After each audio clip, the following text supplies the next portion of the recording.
Good evening. It's good to see you back again tonight, and we have opportunity to come together and worship God, and thankful for that, and have so many great things to be thankful for. You know, it's been a great week, and hopefully you've had a great week with family and sharing together in Thanksgiving. And tonight we're going to look at Jesus, Lord of the Sabbath. Really what we're going to look at is how that the Pharisees, you know, it seemed like they were just so critical of Jesus. You know, everywhere he went, everything he did, it didn't matter, you know, no matter how good it was, it seemed that they were critical of him. Of course, in this first few verses in chapter 6, they were criticizing him for his disciples going through the grain field and taking grain off the ears and rubbing it in their hands and then eating the grain. And of course, they had decided that was work. And you know, you couldn't work on the Sabbath, but you know, it's interesting when you start looking at the Pharisees, and of course, in Matthew chapter 23, basically Jesus said they sit in Moses' seat, and he says, all whatsoever they bid you observe, that observe and do, but don't do after their works, for they say and do not. So anyway, apparently they sit in Moses' seat. They weren't priests.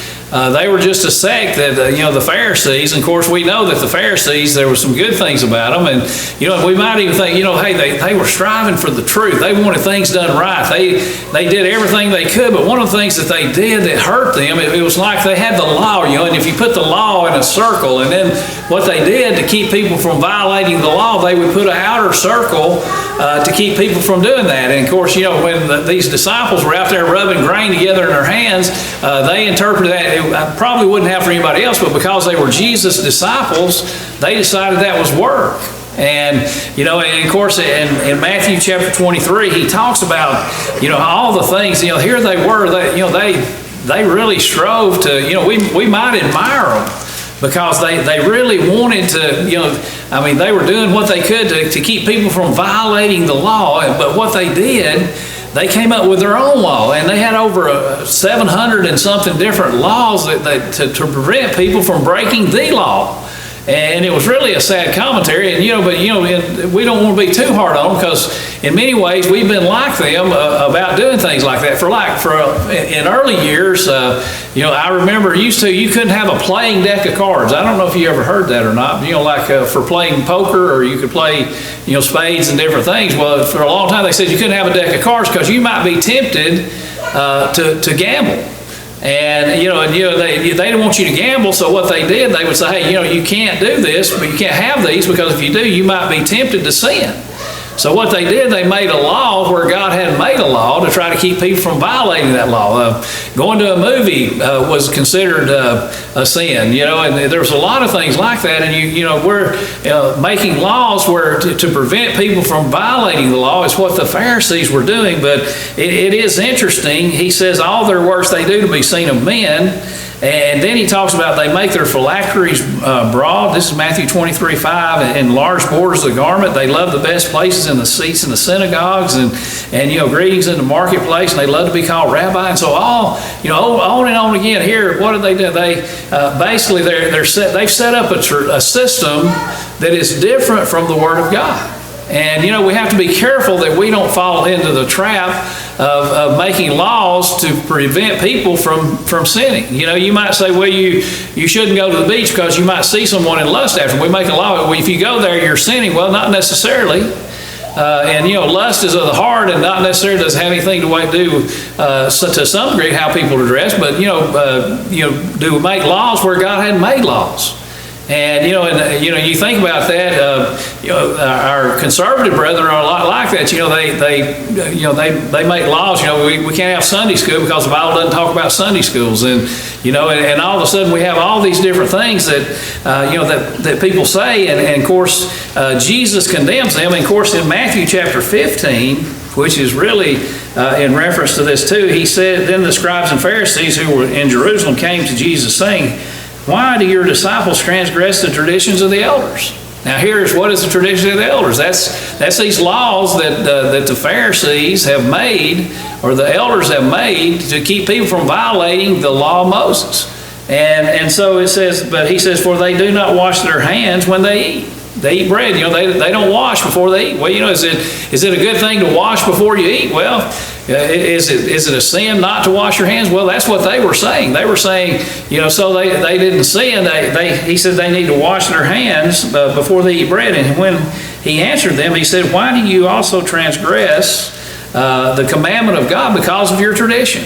For God commanded, saying, honor thy father and mother, and he who curses father and mother, let him be put to death. But you say, whosoever says to his father or mother, whatever profit you might have received from me is a gift of God. In other words, they were justifying not helping their parents by saying that they've given the money to God, it's committed to God, so they didn't have to help their parents. And he said, need not honor his father and mother. Thus you have made the commandments of God of no effect by your traditions. Hypocrite, well did Isaiah prophesy about you, saying, these people draw near to me with their mouth and honoreth me with their lips. He said, but their heart is far from me. In vain they worship me, teaching for doctrine the commandments of men. And so what happens is the commandments of men start to outweigh the commandments of God. And of course we see that happening in the religious world all the time. When you see people say, well, I know God's word says that, but we don't have to do that. And no matter what the occasion is. But now the religion of the Pharisees, here was some people, hey, they were zealous, and they were determined to keep people pure. And that's a pretty good goal. But when you start making laws to prevent people from doing things that are not unlawful, then you've started making laws where God has not made laws, and it's so easy to get into that. And of course, they were enthusiastic. We would admire people who have this attitude. They're strict to the law. They hold to it. They don't want to violate it. And of course, in the book of Psalms, this might be their theme passage. Teach me, O Lord, to follow your decrees, and then I will keep them to the end. And give me understanding, and I will keep your law and obey it with all my heart. Direct me in the path of your commandments, for there I find delight. Turn my heart toward your statutes and not toward selfish gain. But what a good motto. This is the psalmist speaking, and help us to follow the decrees. And really the Pharisees, that was their goal. They were not out to just try to take people off and lead them astray, but that's exactly what they were doing. By their commandments, they were binding things on people that are not bound.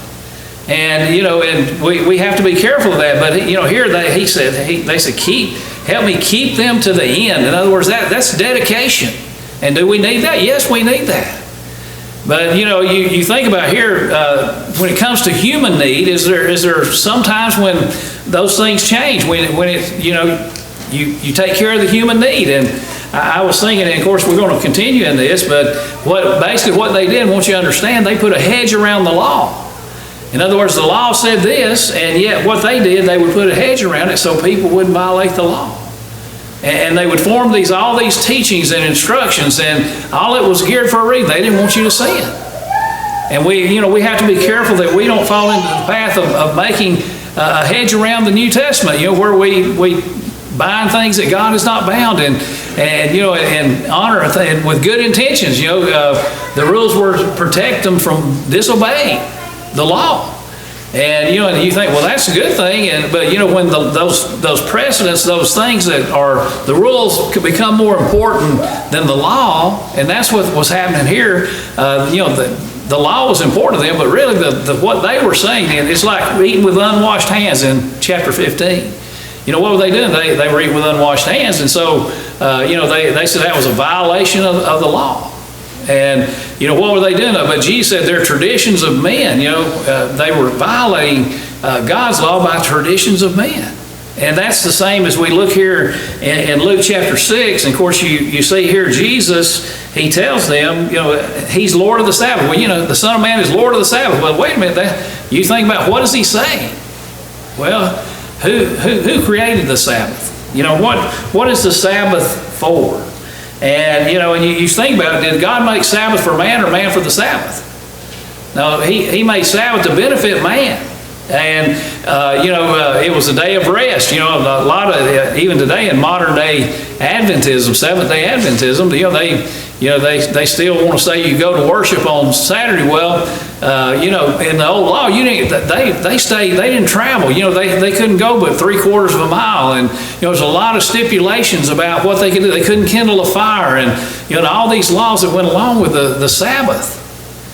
But, did God make the Sabbath for man or man for the Sabbath? He did it for man's benefit. And, could you ever violate the Sabbath law? And this next few passages that we're going to look at really help to see that. On the Sabbath, as Jesus was going through the grain fields, his disciples began to pick some heads of grain and rub them. And then, of course, he said he used the illustration. David and his men went in and did something that wasn't lawful. The priests were the only ones that could eat this bread, this consecrated bread. And yet, what did they do? They ate it because they were hungry. There was a human need there and something that needed to be done. And it's so easy. We can get into this path. Worshiping God on the first day of the week is very, very important.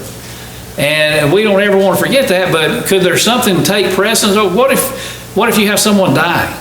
Or they're sick and dying, and they're at the point of death. Would it be wrong to miss the assembly? You say, well, I need to be there, and some people would. That's okay, but would it be wrong for someone to say, hey, I need to be with my loved one? Or maybe you come upon a wreck. You're on your way to church, and you're ready to go, and you're headed that way, and you got your mind set on worship, and you come upon a wreck, and you're the first one there. And what do? You say, I'm sorry, folks, I've got to go. I've got to go to church. I can't stop. No, what do? You stop and help. But see, the Pharisees would say, no, you don't do that. You got to be here. You can't miss. You shouldn't miss. That's the Pharisaical attitude. But, Jesus, he says, the Son of Man is Lord of the Sabbath. He's the one who created. He designed it for man. He didn't create man and say, the Sabbath, and say, hey, I'm going to give it to man. No, he designed it for man. And, of course, it was a day of rest, and it was a day, I'm sure, of reflection, but it was a day that you didn't work and you couldn't even kindle a fire.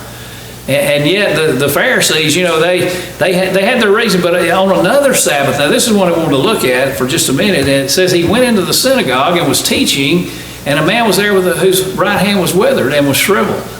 And the Pharisees and the teachers of the law were looking for a reason to accuse Jesus. Now, really, you think about, are they really interested in keeping the Sabbath? No, it wasn't about the Sabbath, really. All they were looking for a reason to accuse Jesus. Throughout Jesus' ministry, he constantly was under fire from them. You're eating with sinners. Your disciples are eating with unwashed hands. Your disciples are going through the grain fields and they're rubbing grain off in their hands and they're eating. They're working on the Sabbath.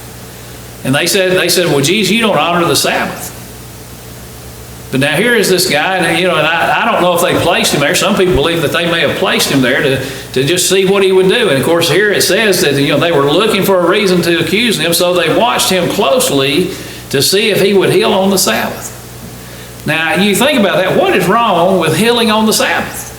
Why would it be wrong to heal on the Sabbath? Well, here they were looking to accuse him, so apparently they thought, Jesus, it was wrong. It was a work, or that he was doing something that that he shouldn't do. But it wasn't about the Sabbath. It was just looking for a reason to accuse. And sometimes people do that, and it says they watched him closely to see if he would heal on the Sabbath. And you think, well, Jesus has this ability. Jesus has this, he's able to heal whatever day it is. It doesn't matter. But he said if they watched him, though, to see if he would heal on the Sabbath. Because guess what they're ready to do? They're ready to accuse him. They're ready to say, hey, you're wrong. You're not upholding the law. You're violating the law. But here they look closely to see if he would heal on the Sabbath. And then what does he do? But Jesus knew what they were thinking. And he said to the man with the shriveled hand, get up and stand in front of everyone. Now, it's kind of interesting. Here's a good work to be done. There's a good work to be done, and it's on the Sabbath day, and the Pharisees are looking to accuse Jesus. But here's this man with a shriveled up hand, and he says, get up and stand up in front of everyone. And what does the man do? Now, Jesus is not the only one that's being scrutinized here. Here's a man who's listening to the man that the Pharisees want to accuse. And what does he do? Jesus says, stand up, get up in front of everyone. And he got up. And he stood there. He did exactly what Jesus said, in spite of the fact that there were some people who were going to criticize him, and they were going to criticize Jesus, and he probably knew that they were going to do that. But he has a shriveled hand. I don't know, it doesn't tell us how he got his shriveled hand. He just got up and he stood there. And I don't know if he's thinking, what is Jesus going to do? Is Jesus going to heal me? Is he going to do something? But here the Pharisees know what's going to happen. And they're looking for Jesus to do this so that they can accuse him. But he stood there, and what does he do? Then Jesus said to them, I asked you which is lawful on the Sabbath, to do good or to do evil. You know, if you have an opportunity to do good on the Sabbath, what is Jesus saying? He has an opportunity to do good. Should he do good or do evil? If he doesn't heal him, what is it? I believe it's evil. I think, but Jesus, you know, knowing them, knowing what they're after, knowing what they want to do, you know, they're going to try to get him no matter what he does. But, you know, to do good or to do evil, which is it? To save life or destroy it? And really, does it matter what day? If you have opportunity to do good, what are you supposed to do? Galatians 6:10 says you have opportunity to do good, you better do it. And him that knoweth to do good and doeth it not, to him it is sin. But here, you know, which is lawful, to do good or do evil? For the Pharisees, what would be their answer to that question?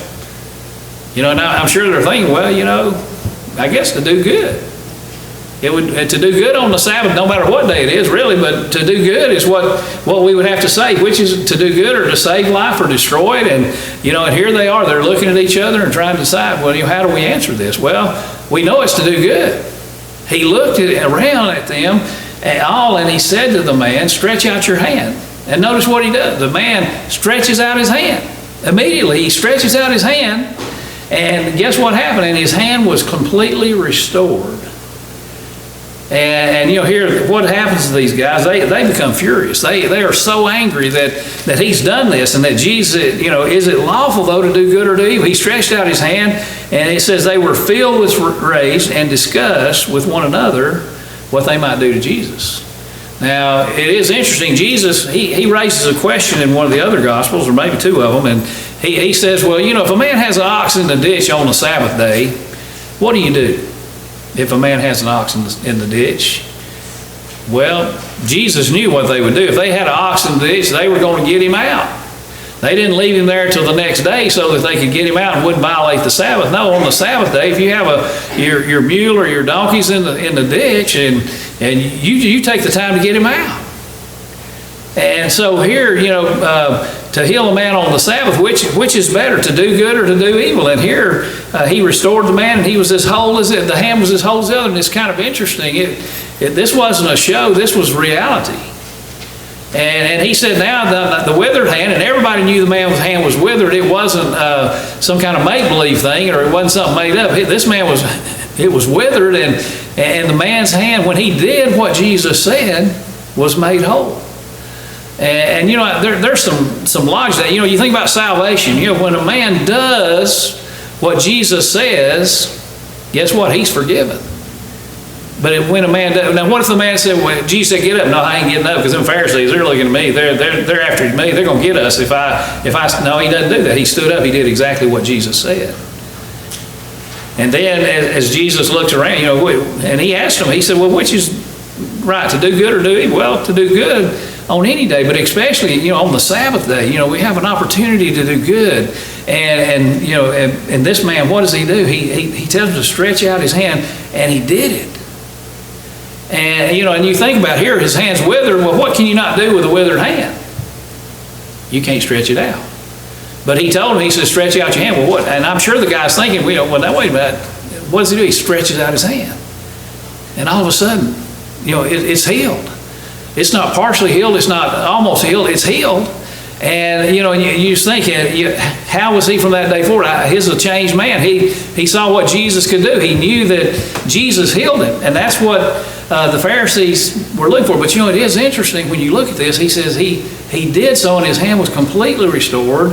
But they don't rejoice that, hey, here's a man. Man, this guy's hand was withered. And, boy, you just think it's great. He's been healed. And we rejoice that Jesus has done this miracle. No, they don't do that. They were furious and began discussing with one another what they might do to Jesus. You know, this is not the first time they discussed what they might do to Jesus. The chief priest said, well, it's better that one man die than all Israel suffer, and he was talking about killing Jesus. But now here, you know, it wasn't. You think if you saw a good deed done, and you saw how somebody did something special, and, you know, somebody was sharing something with me earlier about somebody did something special for them. And, you know, and I thought that was really neat. They didn't know who they were, but they did something special. And I thought that is so awesome. And, you know, and a lot of people do that now. They try to do it without people knowing it. And usually it's amazing. But here, you know, you think people rejoice when something good happens. And, you know, and you think here, this man he's not able to work. He's not able to, you know, to help it, to make a living.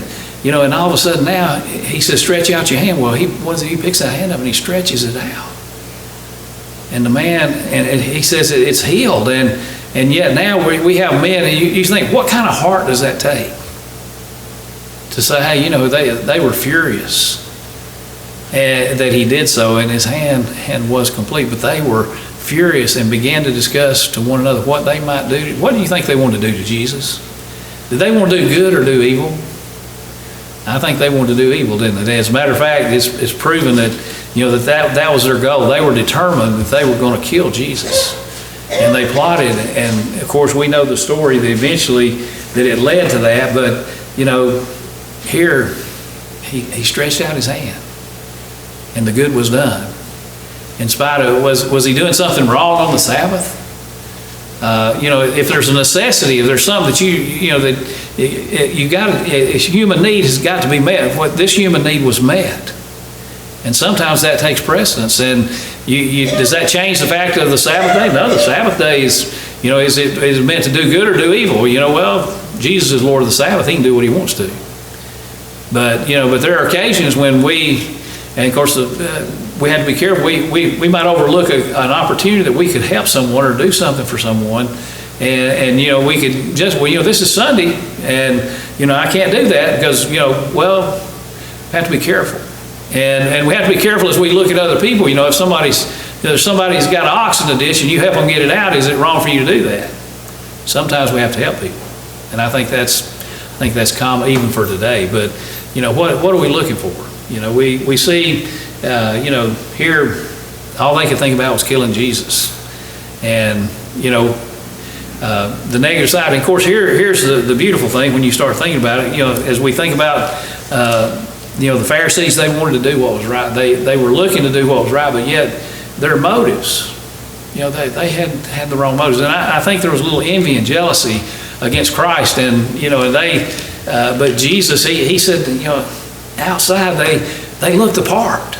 It's easy, and as you look at Matthew 23, they looked the part. There was no doubt that they were religious, and people knew they were religious, and their phylacteries and all these things they wore, it was a sign of their religious commitment. But there was something wrong with those people. You know what it was? He said all they do to be seen of men.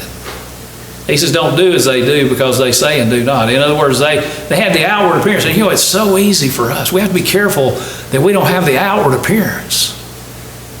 But the inside is not what it ought to be. See, that was their problem. They gave alms. Was it wrong to give alms? No, it wasn't wrong to give alms. They should have been giving alms.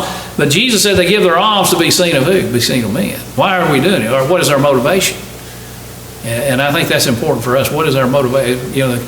The love of God, the love from our heart. What is our motivation? And I think that was the key.